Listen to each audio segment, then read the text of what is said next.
It's safe to say that PlayerUnknown's Battlegrounds has swept the gaming world. This multiplayer, crazy battle royale game is pretty much constantly topping Steam's sales charts, is regularly on the top 5 most streamed games on Twitch, and it's not even released yet.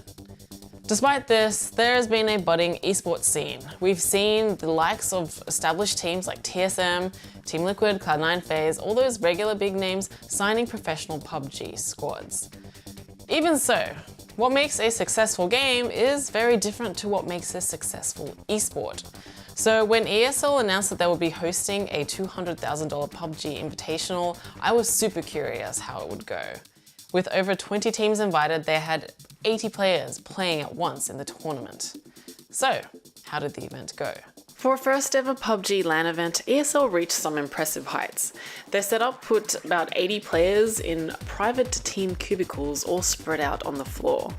It wasn't the best way for the real life audience at IM Oakland to see players and get to know their faces, but to be fair, when you have 80 people competing at once, what's the alternative? And having that many PCs set up is a recipe for technical disaster, which did actually happen.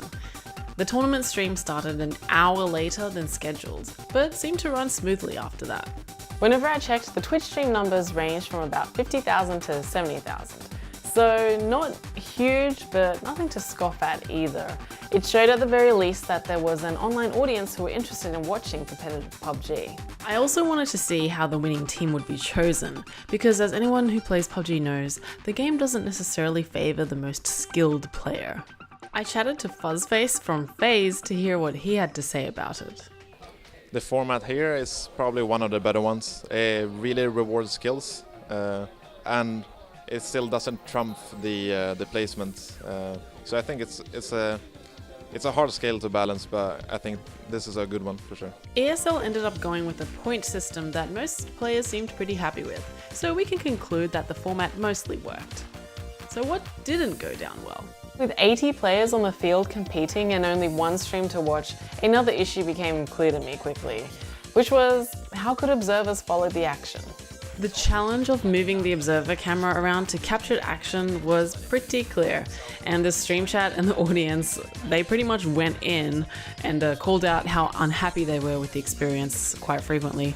And you know it's a problem when even the casters have something to say about the observer cam.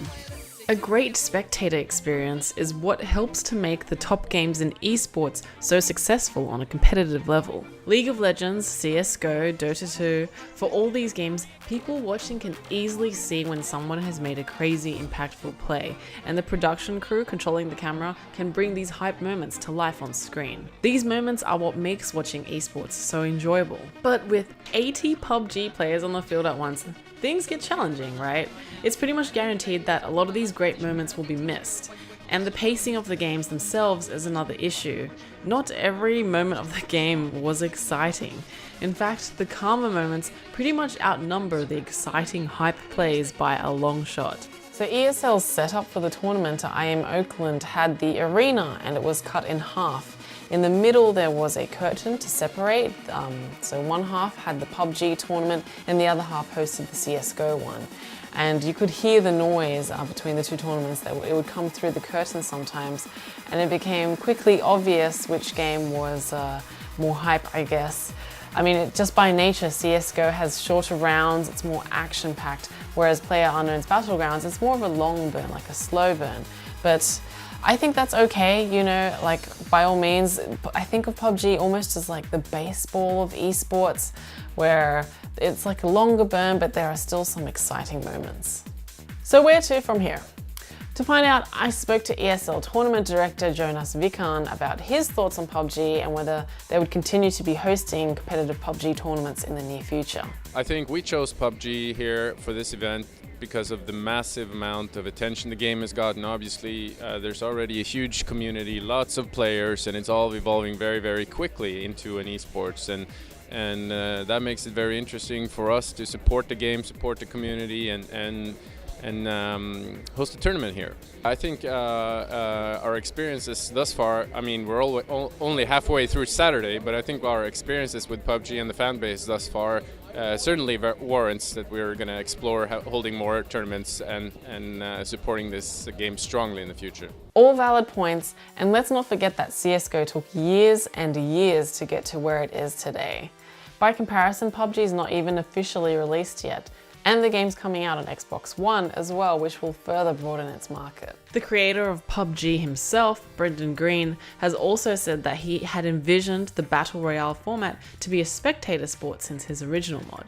But he's also said that Bluehole, the developer of PUBG, would not be actively pursuing esports until after the game was officially released and all the major bugs were fixed. What's interesting to me is that Green has also said that a format needs to be established to make a PUBG match interesting to spectators, which kind of implies that he thinks it isn't already, but he did make direct comparisons to first-person shooters and MOBA games. Still, you can't dismiss PUBG. The fact that there was a $200,000 tournament hosted for this game is impressive. And despite all the complaints about the delays and the camera, there was still an audience there. And even though that audience wasn't as big as CSGO's per se, you know, the fact that they were there shows that there is a demand to watch this game. And in my experience, whenever there's been a demand to watch an esport, there will always be someone around to meet it.